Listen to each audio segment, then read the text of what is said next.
On va se le dire, il y a une nouvelle mode chez les jeunes et les moins jeunes aussi, mais beaucoup chez les jeunes, donc de gérer nous-mêmes nos placements. Il y a des applications maintenant, c'est super facile. On a l'impression d'avoir un contrôle, de payer moins de frais aussi.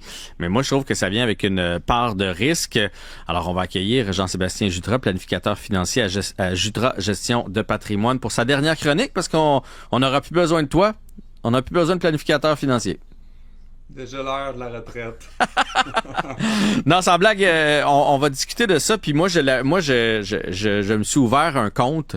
J'avais quelqu'un qui s'occupait de mes placements, mais j'avais comme envie d'en garder une partie parce que je m'intéressais au monde de la finance puis tout ça. Mais je t'avouerai qu'au départ, j'ai fait beaucoup plus de mauvais coups que de bons coups, parce que là, t'entends parler d'un titre dans les médias, un ami qui dit « Hey, ça, tu devrais acheter ça, ça, je te dis, ça va jumper, mon homme, passe pas à côté de ça. » Finalement, des fois, ça prend une débarque plutôt que de jumper. Donc, est-ce que c'est une bonne ou une mauvaise idée de gérer soi-même ses fonds de placement, ses actions, bref, ses finances? Ben, tu sais, déjà là, poser la question à un planificateur financier, mon opinion va peut-être être biaisée, mais je vais essayer de la prendre vraiment de façon indépendante. Là. Je pense qu'il y a de plus en plus de personnes qui vont gérer eux-mêmes les finances, tu l'as dit. Puis si on regarde l'évolution, là, l'évolution a quand même été importante dans les dernières années. On dirait que l'effet de la COVID a en fait un jump aussi. Là. Selon divers sondages, on parle de 25 à 30% des gens qui gèrent eux-mêmes leurs finances. Puis là, on va faire attention à cette statistique-là. Probablement que tu comptes dans la statistique parce que tu gères une portion, mais le gros de tes investissements, il est peut-être encore géré par quelqu'un d'autre. Ouais. Mais ça amène son lot d'erreurs. Tu l'as dit, tu as fait certaines erreurs, tu as acheté les gens, souvent, ils vont aller vers les stocks qui sont populaires. Ils vont aller vers Amazon, c'est populaire, ou justement, ça, je pense que ça va être bon là-dedans. Fait que ça peut amener des bons coups comme ça peut amener vraiment des mauvais coups. Puis c'est drôle parce que ça augmente la volatilité dans le portefeuille. Mais c'est drôle parce qu'il y a beaucoup de gens qui sont sécuritaires dans leur profil d'investisseur, mais lorsqu'ils commencent à le gérer eux-mêmes, le niveau de risque augmente par le fait même. Puis souvent, ces applications-là, on va les nommer Wealthsimple, Questrade, c'est les deux plus gros au Canada. Il y a Disnat, la plateforme de Desjardins aussi, qui est populaire au Québec. Il n'y a pas nécessairement tout le temps un profil d'investisseur qui est fait là-dedans. Les gens décident c'est quoi leur profil d'investisseur, mais souvent, ça va au-delà du risque qu'ils sont capables de prendre. OK. Le fait qu'il n'y ait pas de frais, parce qu'on le sait, là, quand on fait affaire avec un planificateur, puis c'est normal, on veut ses conseils. Donc, lui, il faut qu'il se prenne une cote là-dessus. C'est ça qui incite beaucoup les gens à aller vers la gestion par eux autres mêmes. Totalement. En fait, c'est tout ce qu'on fait par nous-mêmes, ça coûte moins cher. T'sais, si tu fais faire ta galerie, va coûter moins cher que si tu embauches des personnes. Fait que ce mouvement-là existe dans plein d'autres facettes de la société. Vie. Mais les finances personnelles en font parce que les gens disent qu'ils sont capables de le gérer eux-mêmes. Puis c'est vrai, là, l'éducation financière, elle n'est pas meilleure, mais l'accès à l'information, elle est meilleure qu'elle a été. On a parlé par contre dans le passé, il faut faire attention à l'information qu'on va chercher. Parfois, elle est fausse. Mais la première raison, souvent, les gens, c'est qu'ils se disent, moi, j'en ai pas nécessairement pour mon argent avec les frais que je paye. Fait que je vais gérer mes placements moi-même.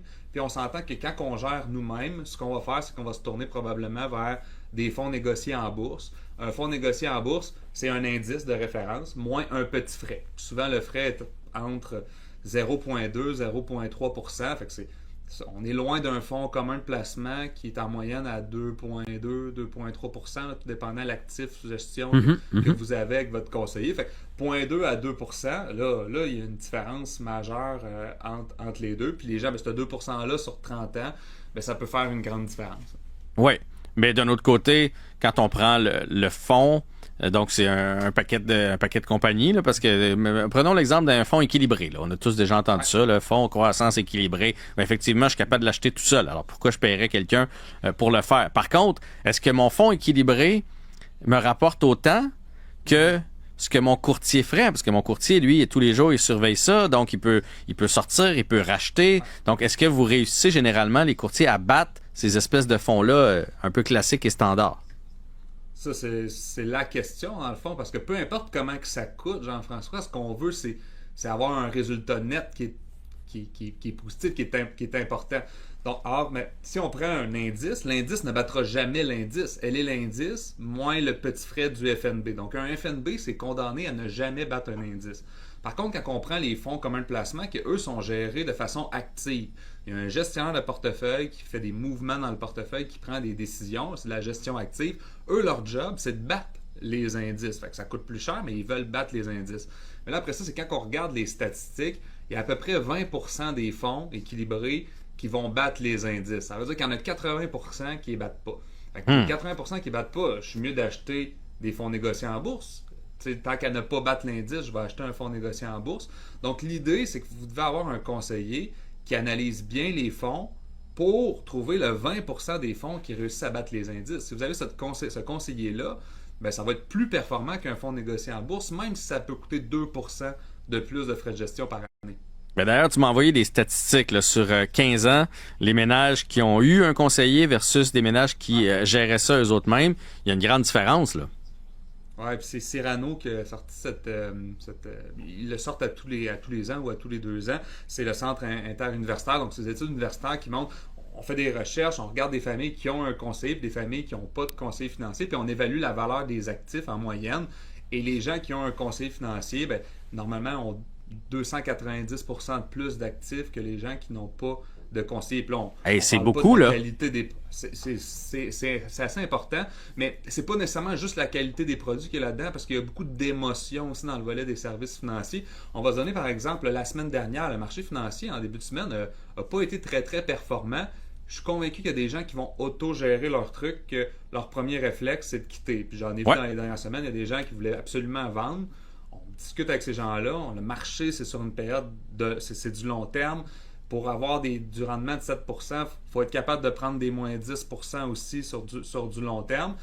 Mais cette personne-là qui n'a pas accès à ce conseil-là pour justement montrer les historiques, qui est sorti du marché, là, on regarde les marchés depuis la semaine dernière et cette baisse-là, elle n'est même plus là, en fait. Donc, si j'ai quitté au creux de la baisse en me disant c'est parti pour descendre, ben, j'ai manqué le V, puis le V n'a pas duré 1 an, il a duré quelques jours. Donc là, ça a coûté cher à un portefeuille d'investissement de ne pas avoir été présent dans les derniers jours sur le marché boursier.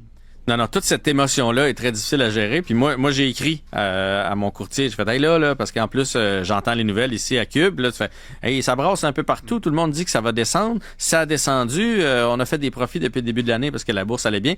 Est-ce qu'on sort? Et là, il a fait, on se calme. Timer le marché, c'est impossible. Mais si je gérais tout ça tout seul, probablement que j'en aurais sorti une partie, ça c'est sûr et certain, parce que la panique nous prend et ça aurait pas été de bons conseils, là, disons ça comme ça.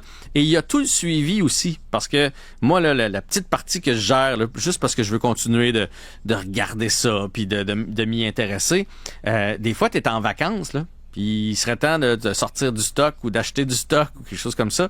Mais là, je vais pas là-dessus tous les jours, là, mais le suivi est important, là. Suivre ça, c'est très, très, très important. Donc, suivre les marchés. Suivre aussi la fiscalité, hein, aussi, Jean-François. On dit, moi, je connais les marchés financiers, correct. Est-ce qu'on connaît la fiscalité? Parce que dans les dernières années, avec la hausse des taux d'intérêt, ça fait en sorte que, par exemple, les certificats de placement garantis étaient plus intéressants. Quelqu'un qui investit dans des certificats de placement garantis dans son REER, dans son CELI, la fiscalité n'est pas très importante. Lorsque j'investis ça hors ces régimes-là, le certificat de placement garanti donne des revenus d'intérêt. Fiscalement, c'est le pire revenu que je veux avoir, des revenus d'intérêt. J'aimerais probablement mieux générer du gain en capital ou des revenus de dividendes dans mes comptes de placement qui sont hors REER, hors CELI. Et ça, ces points de fiscalité-là, c'est du rendement déguisé dans le fond. Exact. Donc, ça va au-delà de bien avoir des bons portefeuilles d'investissement. Ça va aussi sur comment structurer mon plan, comment décaisser ces actifs-là, comment optimiser ma fiscalité. C'est ça l'enjeu complet du conseiller, du planificateur financier, c'est que parfois les individus n'ont pas nécessairement toutes ces skills-là pour arriver à gérer leur truc. Oui, puis ce qu'on réalise pas toujours, parce que, tu sais, comme tu dis, il y a des affaires qui sont plus imposables, moins imposables, tout dépendamment de notre situation. On a-tu une compagnie, pas de compagnie? Bref, il y a plusieurs virgules et des petits caractères qu'on connaît pas, mais de perdre 1% par année, là, les gens vont dire 1%, c'est pas bien grave, là, j'ai perdu 1%, mais 1% par année sur toute une vie, c'est beaucoup, beaucoup de sous en bout de ligne. C'est immense. Sur un an, c'est ça, comme souvent-là, on le voit pas. Tu sais, OK, ben, c'est X dollars de moins. Ben, mettons, tu as 100 000 sur un an, c'est 1000. Bon, Ouais. 1000. Ouais. 1000. Bon, pas la fin du monde, tu sais. Mais après ça, c'est 1000, le 1000 est ajouté, etc., etc. Mais à l'inverse, les gens qui gèrent eux-mêmes vont dire, ouais, moi, je sauve 2%. Ils vont dire la même chose au niveau du 2%, tu comprends? Mais ce qu'il faut retrouver, puis c'est les gens qui veulent. Tu sais, quelqu'un qui connaît très, très bien le système financier, c'est sûr qu'il est mieux de gérer ses trucs, ça va coûter moins cher. Mais ces gens-là sont très peu nombreux au Québec. Parfois, des gens qui se disent être un expert en finance, ce qui est correct, mais parfois vont quand même faire des erreurs. Puis même parfois, il y a des trucs en ligne que j'aurais pas accès. Je vais donner un exemple. J'ai investi dans les régimes enregistrés d'épargne études de mes enfants. Il y a des plateformes en ligne que lorsque je vais mettre l'argent là-dedans, je vais simplement avoir la subvention du gouvernement fédéral parce qu'ils ne l'ont pas enregistré avec le gouvernement du Québec. Donc là, je manque un 10% de subvention. Mais les gens, ils ne savent pas, ils investissent là-dedans, ils reçoivent leur rendement, mais ça va au-delà de ça. Là, je viens de perdre un 10% parce que je ne connaissais pas la structure de cette plateforme-là de courtage. OK. Bon, donc, pour les gens qui voudraient continuer à faire appel, ceux qui veulent le gérer par vous-même, ben, vous êtes avertis, vous savez un peu à quoi faire attention, donc informez-vous comme il faut, soyez pas trop émotifs, renseignez-vous. Les gens qui veulent avoir un conseiller, est peut-être là aussi la clé. Il faut se sentir en confiance, il faut sentir que notre conseiller est à son affaire, qu'il a des chances de battre le marché. Donc, comment on sait si on a un bon conseiller entre les mains? C'est un bon point parce que finalement, si les gens s'amènent vers gérer eux-mêmes leurs trucs, c'est peut-être parce qu'ils doutent des compétences de leurs conseillers aussi. Tu sais, si eux se trouvent aussi qualifiés que leurs conseillers, bon ben c'est peut-être normal qu'ils ne veulent pas payer ces frais-là. Donc, vous pouvez évaluer votre conseiller, puis l'évaluer, c'est en lui posant des questions, en voyant un peu son éthique de travail également. C'est juste de le challenger. Comment tu fais la sélection de tes fonds? Est-ce que tu as des outils qui te permettent tu sais, il y a plus de 5000 fonds au Canada, même plus que ça. Donc, comment tu fais pour dire que ce fonds-là est meilleur que l'autre? Puis si la réponse elle est très vague, ben dites-vous que peut-être qu'ils vont choisir des fonds comme ça au hasard en se disant c'est intéressant, si ce fonds-là il a bien performé dans le passé, mais est-ce qu'il a battu ses indices de référence? C'est quoi les titres professionnels que votre conseiller a aussi? Est-ce que c'est un planificateur financier? Est-ce qu'il fait des plans de retraite? C'est quoi son niveau de connaissance au niveau de la fiscalité de la retraite? Et là, avec les réponses que vous avez, ben, vous pouvez évaluer si votre conseiller... Parce que vous soyez conseiller A ou B, souvent, le frais moyen que vous allez payer va rester le même. Ce que vous voulez faire, c'est aller en chercher le plus pour ce que vous payez. Ouais, puis il n'y a rien qui empêche de changer en cours de route. On peut en parler avec des amis. Des fois, rien de mieux qu'une référence, là, de dire, moi, je suis avec lui depuis longtemps, puis il me sert bien. Je vais terminer avec une dernière question. Est-ce que c'est une bonne idée, moi j'ai l'impression que non, là, mais peut-être tu me corrigeras, d'avoir des placements dans 8 places différentes. Donc j'ai un petit 5000 avec mon conseiller, je n'ai un peu à Sun Life, je n'ai un peu avec la BMO, je n'ai avec Desjardins. Fait que là, ça finit qu'à un moment donné, t'es éparpillé un peu partout, puis là, ton conseiller, ben, il peut pas avoir un portrait global de ta situation financière puis de comment c'est investi à gauche puis à droite. Ben, moi, pour vous dire ça, je trouve ça très difficile comme planificateur financier de ça, parce que justement, on n'a pas accès à tout le portrait. Parfois, il y a de l'efficience fiscale qu'on aurait pu créer dans le portefeuille que là, on ne pourra pas faire parce qu'on ne détient pas l'entièreté du portefeuille. Pour la personne aussi, dites-vous que un conseiller, surtout les conseillers qui sont autonomes, ça marche via un volume. Plus il y a d'actifs gestion, moins il va vous charger cher parce que la job reste la même, mais il fait plus d'argent. Il va baisser ses frais de gestion moyens. Donc, quand je regroupe à une place, évidemment, c'est plus avantageux pour une personne. Donc, éparpillé, parfois, ben, on se retrouve à avoir pas de service de tout le monde parce qu'on n'a pas des assez gros montants partout. Puis quand on regarde les portefeuilles, des fois, ils disent, ben, moi, c'est ma diversification. Je regarde de toutes les banques que tu as, le portefeuille est pareil partout. Fait que finalement, c'est pas une diversification. T'as pris le équilibré partout. Ça revient au même. Donc, fait que c'est pas recommandé. Parfois, des gens qui ont des grosses fortunes, je peux comprendre qu'on vouloir séparer ça à 2 ou 3 conseillers. Mais pour un actif moyen, je vous conseille d'aller vers une seule personne pour vraiment en avoir plus pour votre argent. Ben moi, j'aurais confiance en toi, Jean-Sébastien. On peut aller te rencontrer d'ailleurs chez Jutra Gestion de Patrimoine. Donc, c'était Jean-Sébastien Jutra, planificateur financier. Merci beaucoup pour la chronique. Merci Jean-François.